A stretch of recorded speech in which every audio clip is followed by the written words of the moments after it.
औज़ुबिल्लाहिमिनश्शैतानिर्रजीम बिस्मिल्लाहिर्रहमानिर्रहीम। आज हम class ninth chapter number 1 matrices exercise 1.1 इस वीडियो में हल करेंगे। एक्सरसाइज में जाने से पहले हम चंद तारीफ़ें पढ़ लेते हैं। तो स्टार्ट करते हैं। सबसे पहले है मैट्रिक्स की तारीफ़ यानी कि कालिब की तारीफ़। हमारे पास क्या तारीफ़ बनती है? अ रेक्टेंगुलर अरे of real numbers in a bracket. हमारे पास ये क्या है? अरे का मतलब होता है तरतीब, रेक्टेंगुलर मुस्ततीली तरतीब ऑफ रियल नंबर यानी कि हकीकी हिस्सों की एक हमारे पास ख़ास तरतीब से अगर उनको हम स्क्वायर ब्रैकेट में लिखें तो हमारे पास इसको हम कालिब का या मैट्रिक्स का नाम देंगे। मिसाल के तौर पे मिसाल से समझते हैं। ये आपके पास एक कालिब है, देखें ये ब्रैकेट है, ब्रैकेट में आपके पास 1 2 3 4 4 इंट्रीज़ हैं। इनको इंग्लिश में हम इंट्रीज़ कहेंगे, उर्दू में हिंसे कहेंगे। तो ये 4 के 4 हिंसे एक ख़ास तरतीब से पड़े हुए हैं। देखें अगर आप बाएं से दाएं जानिब जाएं तो आपके पास लाइन बन रही है, ऊपर से नीचे आएँ तो आपके पास फिर भी लाइन बन रही है और उनके दरमियान एक ख़ास गैप है। तो ये क्या है? कालिब है। अगर ये लाइंस ना बन रही होती तो हम कहते कि तरतीब से नहीं है, जिसकी वजह से ये कालिब नहीं होता। यहाँ पे मिसाल नंबर 2 देखें, 1 2 3 4 5 6। तो ये देखें आपके पास बाएं से दाएं अगर चलें तब भी लाइंस बन रही हैं, 2 लाइंस ऊपर से नीचे आएँ तब भी आपके पास लाइंस बन रही हैं, कोई भी हिस्सा बगैर लाइन के नहीं पड़ा। तो हम इसको क्या नाम दे सकते हैं कि ये कालिब की एग्जाम्पल है। अब हम चलते हैं रोज़ और कॉलम्स यानी कि कालिब में किसको कहते हैं। तो उर्दू में रोज़ को कतार कहते हैं, जबकि कॉलम्स को कॉलम ही कहते हैं। मिसाल से समझते हैं। हमारे पास क्या है कि ये है हमारे पास, लेट करें थोड़ा सा जी, ये एक कालिब है हमारे पास। अब हमें चेक करना है कि रोज़ कौन से हैं, कॉलम कौन से हैं। तो अगर आप कालिब में बाएं से दाएं जानिब चलें तो ये देखें 1 2 3। तो इस तरह जो लाइंस बन रही हैं बाएं से दाएं जानिब, इसको हम उर्दू में उफ़की लाइन कहते हैं और अंग्रेज़ी में हॉरिजेंटल लाइंस कहते हैं। अब कालिब में ये हॉरिजेंटल लाइंस या उफ़की लाइंस को हम क्या नाम देंगे? रोज़ या फिर उर्दू में कतार, ठीक है। इसी तरह हमारे पास इसी कालिब में हमारे पास अगर हम ऊपर से नीचे या नीचे से ऊपर जाएं तब भी लाइंस बन रही हैं, जिनको हम इंग्लिश में वर्टिकल लाइंस और उर्दू में हम इनको अमूदी लाइंस कहते हैं। इनको हम कालिब के लिहाज से क्या नाम देंगे? कॉलम्स का नाम देंगे। तो ये अभी आपको याद होना चाहिए, क्योंकि आगे मशक में हमने इससे बहुत सारे क्वेश्चन हल करने हैं। तो आपको कॉलम्स और रोज़ का सही तरीके से पता होना चाहिए। रो की तारीफ़ क्या होगी? Horizontal line in a matrix. देखें ये हॉरिजेंटल लाइंस हैं, ठीक है ना, ये हॉरिजेंटल लाइन है बाएं से दाएं जानिब, इसको हम क्या कहते हैं? रो। जबकि कॉलम क्या होता है? हमारे पास वर्टिकल लाइन, ये अमूदी लाइन ऊपर से नीचे या नीचे से ऊपर जो है, ये क्या है? हमारे पास कॉलम्स हैं। अब हम चलते हैं नेक्स्ट टॉपिक पे। हमारे पास क्या है? ऑर्डर ऑफ मैट्रिक्स यानी कि कालिब का मर्तबा क्या होता है? The product of number of rose and number of columns is called, that is called order of matrix. हमारे पास रोज़ और कॉलम्स का जो हासिल ज़रब है उसको हम क्या कहते हैं? कालिब का मर्तबा या ऑर्डर ऑफ मैट्रिक्स कहते हैं। मिसाल से समझते हैं। हमारे पास एक कालिब है जिसमें ये देखो, ये 1 2 यानी कि उफ़की जो लाइन है ये R1 रो 1 है, ये दूसरी उफ़की लाइन या हमारे पास हॉरिजेंटल लाइन ये R2 है, रो 2 है। इसी तरह हमारे पास यानी कि रोज़ को हम R से ज़ाहिर करते हैं, कॉलम को हम C से ज़ाहिर करते हैं। तो ये भी आपको पता होना चाहिए, इनके मुखाफ़िफ़ हैं। ऊपर से नीचे जो लाइन बनती है वो कॉलम होती है। तो ये पहला कॉलम C1, ऊपर से नीचे ये दूसरा यानी कि C2, ये दूसरा कॉलम। अब हम फार्मूला लिखते हैं। ऑर्डर का क्या होता है? रोज़ ज़रब कॉलम, या फिर उर्दू में क्या कहते हैं? मर्तबा बराबर है कतार ज़रब कॉलम। तो रोज़ कितने थे? R1 R2, 2 रोज़ थे। फिर ज़रब कॉलम्स कितने हैं? 1 और 2 हैं। तो 2/2 इसका क्या है? मर्तबा है। या फिर हम ज़रब की जगह बाई भी लिख दें तब भी हमारे पास ये दुरुस्त तस्वर किया जाएगा। अब हम आगे चलते हैं। नेक्स्ट टॉपिक इसका क्या है कि हमारे पास इक्वल मैट्रिसेस क्या होते हैं, ठीक है। या फिर उर्दू में इसको हम क्या कहते हैं? मसावी कालिब। अब दो कालिब कब मसावी होंगे? Two matrices A and B will be equal, आर ए बराबर होगा बी के, इफ़ इसके दो कंडीशंस हैं। पहली कंडीशन क्या है? ऑर्डर ऑफ ए बराबर होना चाहिए ऑर्डर ऑफ बी के, यानी कि कालिब ए का मर्तबा कालिब बी के बराबर होना चाहिए। दूसरी कंडीशन क्या है? There corresponding entries are equal, इनके मुतनाज़रा अरकान बराबर होने चाहिए। तो अब हम ये एक मिसाल से समझते हैं। देखें ये आपके पास कालिब ए है और ये कालिब बी है। तो कालिब ए का हम पहले मर्तबा चेक करते हैं। देखो ये एक उफ़की लाइन है, ये दूसरी उफ़की लाइन है, तो कतार कितने हुए? 2। ये पहली अमूदी लाइन, ये दूसरी अमूदी लाइन, तो इसके कॉलम्स 2, तो इसका मर्तबा 2/2। अब हम इसका भी मर्तबा चेक कर लेते हैं। ये देखो ये 1 उफ़क़ी लाइन, ये दूसरा उफ़क़ी लाइन या हॉरिजेंटल लाइन यानी कि इसके दो कतार, इस तरह ये पहला वर्टिकल लाइन, ये दूसरा वर्टिकल लाइन, इसके कॉलम्स दो, तो 2/2 इसका भी मर्तबा या ऑर्डर 2/2 है। तो दोनों का ऑर्डर पहला यानी कि कंडीशन दुरुस्त हुआ, सेम है। दूसरी कंडीशन चेक करते हैं कि इनके मुतनाज़रा अरकान ये करस्पॉन्डिंग एंट्रीज सेम है या नहीं। तो देखें इसका पहला जो पहली कतार है उसमें पहला हिस्सा 1 है, इसकी पहली कतार में पहला हिस्सा 1 है, सेम है। पहली कतार में दूसरा हिस्सा 3 है, इसकी पहली कतार में दूसरा हिस्सा 2 जमा 1 3 ही है, तो ये भी सेम हुआ।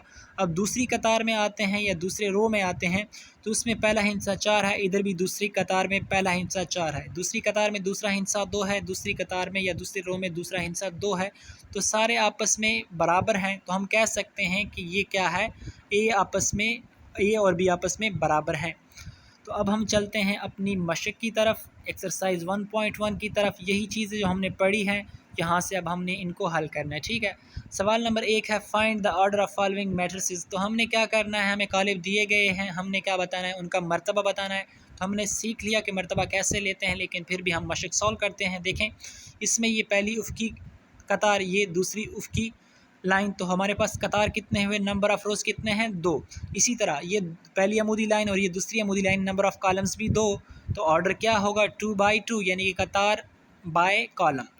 अब सवाल नंबर बी देखें तो इसमें भी हमारे पास क्या है, कितनी रोज़ हैं या कतारें हैं, 2 हमारे पास रोज़ हैं और हमारे पास ये पहला कॉलम ये दूसरा कॉलम, तो हमारे पास कॉलम्स भी 2 हैं, तो इसका मतलब ऑर्डर भी क्या होगा 2/2 होगा। एक बात याद रखें, हमेशा आपने क्या करना है, कतार को ही पहले फार्मूले में लिखना है और पुट भी पहले कतार करना है, दूसरे नंबर पर कॉलम करना है, वरना गलत तस्वर किया जाएगा। सवाल नंबर सी देखें, आपके पास क्या है कि हमारे पास इसमें कितनी यानी कि उफ़क़ी लाइन्स हैं, एक ही उफ़क़ी लाइन है यानी कि एक कतार है, एक रो है, और अमूदी लाइन ऊपर से नीचे आए तो 2 हैं यानी कि कॉलम 2 हैं, तो इसका मर्तबा क्या होगा 1/2 होगा। तो देखें अगर मैं ये 2/1 लिख लेता तो कॉलम और रो होता, तब हमारे पास गलत होता। तो फार्मूला क्या होता है, पहले रो की तादाद आती है, फिर उसके बाद कॉलम्स की तादाद आती है, तो ये लाजमी याद रखें।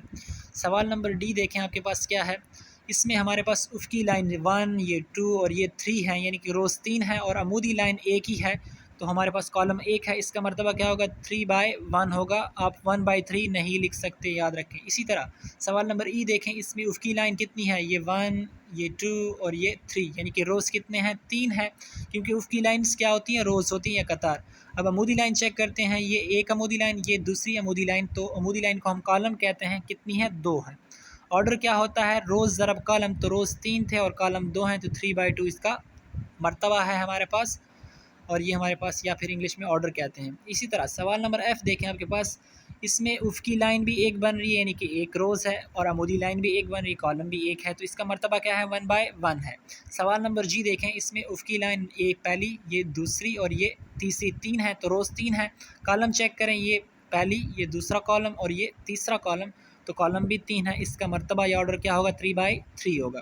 सवाल नंबर एच चेक करें, इसमें पहली उफ़क़ी यानी कि लाइन ये दूसरी उफ़क़ी लाइन, तो रोज़ कितने हैं 2 और कॉलम्स कितने हैं, ये 1 2 और ये 3, तो इसका ऑर्डर क्या है 2/3 है। अब सवाल नंबर 2 पे चलते हैं। सवाल नंबर 2 क्या है, हमारे पास सवाल नंबर 2 है which of the following matrices are equal. सवाल है कि आप ये बताएं कि कौन से कालिब आपस में बराबर हैं। तो उन्होंने हमें कुछ कालिब दिए हुए हैं, हम देख लेते हैं। अब हमने बताना है कि इनमें आपस में कौन से बराबर हैं, ए बी सी और ये जे तक हमारे पास दिए हुए हैं उन्होंने, हमने बताना है कि कौन से आपस में बराबर हैं। तो सबसे पहले हमने चेक करने हैं 2 कंडीशन, सबका मर्तबा मालूम करेंगे, फिर जिसका मर्तबा बराबर आएगा हम उनके क्या चेक करेंगे, कॉरस्पॉन्डिंग या मुतनाज़रा अरकान चेक करेंगे। अगर वो बराबर हुए तो हम कहेंगे ये आपस में बराबर हैं। सबसे पहले इसका मर्तबा चेक करते हैं, या ऑर्डर 1/1 है। ऑर्डर लेना आपको उम्मीद है कि समझ आ गया होगा, आप खुद भी ले सकते हैं। इसका देखें, ये उफ़क़ी लाइन 1 है और अमूदी कितनी है 2, तो इसका ऑर्डर 1/2। इसमें 5 - 2 अगर हल करें तो 3 बचता है, तो एक ही कतार और एक कॉलम बनता है, इसका मर्तबा 1/1। ये डी है, डी में कितनी है, ये एक उफ़क़ी लाइन एक कतार है और ये 2 ऊपर से नीचे कॉलम है, 1/2 इसका मर्तबा। 2/2 यानी कि 2 कतार और 2 कॉलम, इसका मर्तबा 2/2। इसमें देखें 2 कतार और 1 कॉलम, 2/1 मर्तबा। इसमें 3 नफ़ी 1 अगर हल करें 2 बचता है, 3 जमा 3 6 बनता है, तो हमारे पास 3 और 6 यानी कि 2 कतार और 1 कॉलम बनेगा, इसका मर्तबा 2/1। एच का 2 कतारें और 2 कॉलम, 2/2 मर्तबा। आई का क्या है 3 और 3 + 2 अगर हल करें तो 5, 3 और 5 यानी कि 1 कतार है और ऊपर से और नीचे से हमारे पास 2 कॉलम, 1/2। और आखिर पे जे है 2 जमा 2 4, 2 नफ़ी 2 0, 2 जमा 4 6, 2 जमा 0 2। तो ये भी हमारे पास 2 कतर और 2 कॉलम 2/2 इसका मर्तबा है। अब हम चेक करेंगे जिनका मर्तबा बराबर है उनके कॉरस्पॉन्डिंग इंट्रीज़ या मुतनज़र अरकान बराबर हैं या नहीं। तो देखें पहले 1/1 जिसका मर्तबा है वो ढूंढें इनमें से सब में से। तो वो हमारे पास सिर्फ एक सी है जिसका मर्तबा 1/1 है। तो ए और सी का मर्तबा तो सेम है। अब चेक करते हैं कि इनके कॉरस्पॉन्डिंग या मुतनज़र अरकान बराबर हैं या नहीं। इसका भी 3 है, 5 - 2 ये भी 3 है। इसका मतलब ए को हम लिख सकते हैं कि ए और सी आपस में बराबर है। तो ये आप चेक कर सकते हैं हमारे पास क्या है, ए बराबर है सी हमने लिख लिया है। ठीक है, अब चेक करेंगे 1/2 किस किस का मर्तबा है। तो डी का मर्तबा 1/2 है। इसके अलावा हमारे पास आई का मर्तबा भी 1/2 है। पहला यानी कि कंडीशन हमारे पास तीनों पे फॉलो होती है, सबका मर्तबा सेम है। अब चेक करते हैं करस्पॉन्डिंग एंट्रीज़। पहला हिस्सा इसका 3 है, इसका 5, तो ये तो निकल गया, ये आपस में बराबर नहीं हो सकते। इसका पहला 3 है जबकि इसका पहला 3, ये करेक्ट है। इसका दूसरा 5 है और इसका भी दूसरा 3 जमा 2 5 है। इसका मतलब बी को हम आई के बराबर लिख सकते हैं। तो हमारे पास हमने लिखा बी बराबर है आई। फिर चेक करते हैं हमारे पास, सॉरी थोड़ा सा जूम करते हैं। ठीक है, उसके बाद हमने चेक करना है मर्तबा डी, यानी कि ये तो हो गया 2/2 मर्तबा कि कौन से कालिब हैं जिनका मर्तबा 2/2 है। तो वो एक ई है, एक एच है और एक जे है। अब हम इनके कॉरस्पॉन्डिंग या मुतनज़र अरकान चेक करते हैं। इसका पहला हिस्सा 4 है, इसका भी 4 है और 2 जमा 2 4। इसका हिस्सा दूसरा 0, इधर भी 0 और 2 नफ़ी 2 0, 6 6 और 2 जमा 4 6। लास्ट वन 2 2 और 2 जमा 0 2। इसका मतलब है ये भी हमारे पास ई एच जे आपस में बराबर है। तो हम लिख सकते हैं, हम लिखेंगे जी, थोड़ा सा नीचे आ जाते हैं जी। हमारे पास क्या है, ई एच और जे आपस में बराबर है। और अब हम चेक करेंगे एफ़, यानी कि जिसका मर्तबा 2/1 है वो हम इनमें से ढूंढते हैं। तो वो एक ही है हमारे पास, जी। तो जी और इसका ऑर्डर यानी कि मर्तबा सेम है। अब हम इनके मुतनाज़र अरकान चेक करते हैं। इसका पहला हिस्सा 2 है, 3 नफ़ी 1 2 आता है। इसका दूसरा हिस्सा 6 है, 3 जमा 3 6 आता है। तो हम लिख सकते हैं कि 6 यानी कि एफ़ और जी आपस में इक्वल हैं। तो हमारे पास ये सवाल नंबर 2 कंप्लीट हुआ। अब चलते हैं क्वेश्चन नंबर 3 की तरफ। हमारे पास क्वेश्चन नंबर 3 को हल करते हैं। ठीक है, हमारे पास क्या है, find the values of A B C and D which satisfy the matrix equation. हमें क्या करना है, ए बी सी डी की कीमतें मालूम करनी है। और हमें क्या किया, दिए गए दो कालिब दिए गए हैं जो कि आपस में बराबर हैं। तो हम क्या करेंगे, सबसे पहले अगर हमारे पास दो कालिब दिए जाते हैं और उनको अगर वो बराबर कह देता है तो इसके लिए ज़रूरी है कि हमारे पास उनके मुतनाज़र अरकान भी हम बराबर रख सकते हैं। तो हम क्या करेंगे, ए जमा सी को 0 के बराबर रखेंगे, ए जमा सी बराबर है 0, इसको मसावत नंबर 1 का नाम देंगे। ए जमा 2 बी को नफ़ी 7 के बराबर रखेंगे, इसको इक्वेशन नंबर 2 का नाम देंगे। सी नफ़ी 1 को 3 के बराबर रखेंगे, ये हमारे पास इक्वेशन 3। और 4D - 6 को 2D के बराबर रखेंगे, इसको इक्वेशन नंबर 4 का नाम देंगे। अब हमने ए बी सी डी की कीमतें मालूम करनी है। तो इनमें से सबसे पहले किस मसावात को हल करेंगे, ये सवाल बनता है यहाँ पे। तो सबसे पहले आपने उस मसावात को हल करना है जिसमें एक ही मुतगय्यर हो या एक किस्म के मुतगय्यर हों। देखें आपके पास सवाल या इक्वेशन नंबर 1 देखें, उसमें ए और सी हमारे पास क्या है, दो मुतगय्यर हैं, हम इसको डायरेक्टली हल नहीं कर सकते। फिर है ए और बी इसमें, तो ये भी हल नहीं हो सकते डायरेक्टली। इसमें देखें सिर्फ सी है तो इसको हम डायरेक्टली हल कर सकते हैं। तो लिखेंगे फ्राम इक्वेशन 3, ये तीसरी मसावात है। तीसरी मसावात से हमने यहाँ पे नीचे उतारा, सी नफ़ी 1 बराबर है 3, हमने सी निकालना है। तो नफ़ी 1 को दूसरी साइड पे लेके जाएंगे। याद रखें नफ़ी का उल्ट जमा और जमा का उल्ट नफ़ी होता है। तो हम नफ़ी 1 को बराबर की दूसरी साइड पे लेके जाएंगे तो जमा 1 बन जाएगा, 3 जमा 1 4 बनता है। सी की कीमत मालूम हो गई। अब जिस तरह मैंने बताया कि आप एक जैसी अगर मुतगय्यर होंगे तो उनको आप हल कर सकते हैं, अगर वो एक से ज़्यादा भी हों। तो ये देखिए ये डी है, इधर भी डी है, हैं तो दो मुतगय्यर लेकिन दोनों एक जैसे हैं, तो हम इसको भी हल कर सकते हैं ईजीली।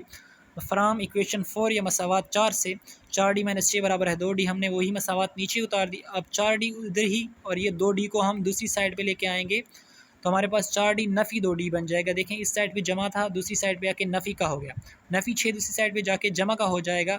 अब 4D में से अगर 2D चले जाएँ तो कितना बचता है, 2D बराबर है 6। अब याद रखें ज़रब का उल्ट क्या होता है, तकसीम। हमने सिर्फ D मालूम करना है तो 2 को ख़त्म करना है। 2 को कैसे ख़त्म करेंगे, 2 पर दोनों तरफ तकसीम करेंगे, 2D तकसीम 2 और 6 तकसीम 2, तो 2 से 2 कैंसिल, D बच जाएगा। और 6 को अगर 2 पे तकसीम करें तो 3 बचता है। इसी तरह फ्राम इक्वेशन 1 मसावात नंबर 1 से हम क्या करेंगे, अब ए जमा सी बराबर है 0। इस मसावात को लिखेंगे, यहाँ पे सी की कीमत दर्ज करेंगे, ये वाली 4, हमारे पास ए निकल आएगा। ए जमा 4 बराबर है 0। हमने ए निकालना है तो 4 को दूसरी साइड पे लेके जाएंगे तो नफ़ी 4 ए की कीमत आ जाएगी। इसी तरह फ्रॉम इक्वेशन 2 मसावत नंबर 2 को इस्तेमाल करेंगे। वो क्या थी, ए जमा 2 भी बराबर है नफ़ी 7 थी, तो ए की जगह हमने नफ़ी 4 कीमत पुट कर दी है, जमा 2 भी नफ़ी 7 उसी तरह। अब हमने 4 को दूसरी साइड पे लेके जाएंगे, नफ़ी का 4 दूसरी साइड पे जाएगा तो जमा का हो जाएगा। नफ़ी 7 जमा 4 कितना होता है, नफ़ी 3 बराबर है 2 भी। हमने भी मालूम करना है तो क्या करेंगे, पहले जिस तरह हमने 2 पे तकसीम किया था, दोनों तरफ 2 पे तकसीम करेंगे, 2 बी तकसीम 2 और नफ़ी 3 तकसीम 2, तो 2 से 2 कैंसिल और बी की क्या कीमत आ जाएगी, नफ़ी 3/2। तो ये हमारा एक्सरसाइज 1.1 कंप्लीट हुआ। इंशाल्लाह नेक्स्ट वीडियो में हम एक्सरसाइज 1.2 सॉल्व करेंगे। Thank you for watching.